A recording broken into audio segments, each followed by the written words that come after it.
We live in a world in which people do first and ask forgiveness later. Someone sitting behind you in class reaches out and starts playing with your hair, saying, "Oh, it's so curly." Or a boyfriend kisses his girlfriend in a romantic comedy to stop her from arguing with him.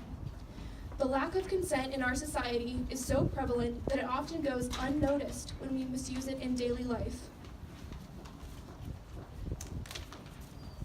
But I believe we deserve to live in a world in which we ask for consent first. Sure. I'm Dr. Katie Roden. I'm a faculty member in the English and Women's and Gender Studies Department. I also direct the Digital Humanities Initiative for the College of Arts and Sciences, and I've been on campus for 7 years. Sure. My name is Trent Smiley. I'm a double major in International Relations and French, and I'm a freshman this year. My name is Stephanie Whaley. I am the Title IX Director here at Gonzaga, and I'm coming up on finishing my third year here at GU. My name is Kira Patterson. I'm a freshman and I majored in English.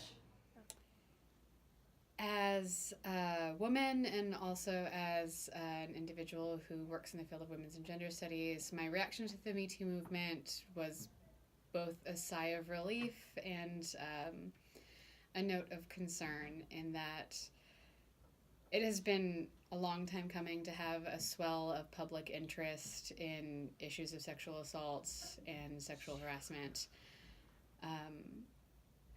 And yet, I think that there was also suddenly an increased conversation about putting pressure on women to engage in the movement in a way that they might not necessarily feel comfortable with, or perhaps also pressure on women to voice experiences of sexual assaults rather than keeping them private. My initial reaction was like, it's about time, you know?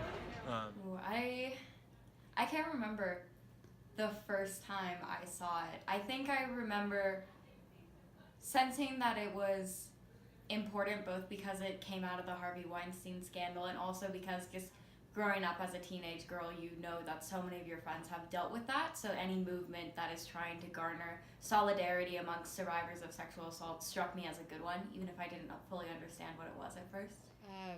Fulfilled suggests that there was an end and a success or a failure. And I think that the movement is still moving. I think that there's still a swell of public discussion and opinion. And while women aren't necessarily posting Me Too on social media platforms anymore like they were for a very condensed short period of time, I think there's greater public acceptance over women voicing and bringing forth issues of sexual assaults than there ever has been before. I'd say we've had seen some increase in reporting. I think we saw a couple of older reports from back in the day, before I was here, before you were here, before many people were here. I think we had one back from 1983. So I think it helped bring about a voice to individuals who maybe had experiences years and years ago. It kind of gave them the opportunity to kind of bring light to whatever their situation was in the past. I think it was more so a movement to open the door. I think that something of this magnitude, I know I haven't seen personally, and I don't think that's something that like it has happened in a long time. And I think that it was really important to open up the door for more movements like that to happen and for more change to be made. I think that we saw that a lot with like Me Too started to become really important, and then like Time's Up started happening right afterwards, and like things like that are starting to gain momentum. So I think that a lot of people worry about it in that like, oh yeah, like it's great that like people can do like all this stuff, but does it actually make tangible change? And I think that in some regards that can be a criticism of the movement, but I also think that it has its importance in opening the door for more movements and more people to like step out and make change. Definitely, and full disclosure, I did a research paper last semester on the movement and why I thought it was a productive one. I think that the movement achieved its purpose of using social media to get the general public to actually listen to sexual assault survivors about their stories, because I think before, people who got to decide whether or not an event was actually an instance of sexual assault or worth listening to was the news outlets. And now that we have social media, Me Too was a really great way of putting that power in the hands of survivors.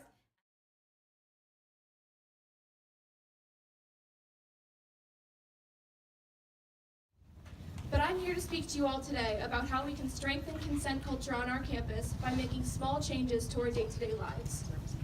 Many of you might be thinking, what can I do to make a positive change in rape culture? I'm just one person on a college campus. Can I really enact a drastic change? But there are so many ways you can promote consent culture in your daily life and help denormalize rape culture. I mean, I know fellow female faculty members as well as students who participated in Me Too events. I think that there is more acceptance on campus about bridging a community between faculty and students in this regard. I also think that the Me Too movement on campus in some respects puts pressure on some of our administrative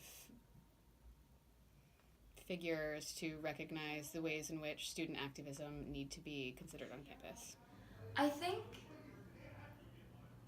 on an intellectual level, I understood that it was pervasive, and I understood that minor instances like being groped without your consent were actually instances of sexual assault. But I think seeing so many women come out and say, hey, this happened to me, and you might have dismissed this as not important, but I am saying this is important and worth listening to.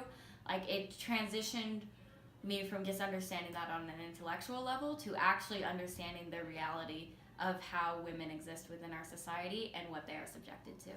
So in a lot of ways, in watching the Me Too movement, I would say a lot of the stories that I would hear in there are ones that we've been dealing with at a university level for the past 10 years pretty aggressively. I think it's happened everywhere since the dawn of time, but I do think that it being brought to light out in the media brought to light a lot of other areas where this type of behavior was happening that hadn't really had a light shone on it yet. So in terms of improving the campus climate, I think talking about it brings the discussion, and the discussion brings solutions. And so I think the more we're able to talk about it and figure out, what is the root causes of a lot of these issues, I think the better off we're going to be.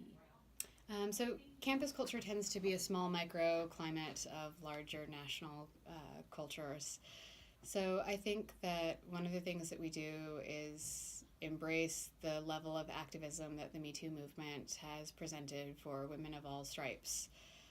That means thinking about the ways in which student activism engages in policy on campus.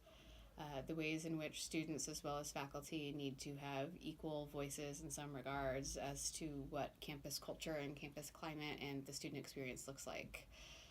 So I think that there will be a lot more interest by the administration after the Me Too movement in thinking about making public some of the administrative policies surrounding issues of sexual assault and harassment on campus, as well as, not that they've ever been cloaked, but making statistics about these issues on campus more public. For me personally, it's about educating the masses.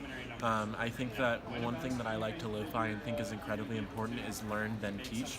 I think if we are to try and teach our country to be a better society and be more accepting and more welcoming and change for the better, we have to first learn how we can do that ourselves and then teach others to do so. So I would say where we move forward is by educating those others. I think that, I know personally I have a lot more to learn, and I know that there are a lot of other people who have a lot more to learn as well. But if we can all take those steps to learn so that we can teach others, then that's the best way to go. Over the week that hashtag was off as just being very emotionally draining, because I had to log onto social media and see friends and even an old teacher say hashtag Me Too and realize that there was this pervasive pain amongst the people in my life. Do you have any final thoughts about the movement that you'd like to share? Keep moving.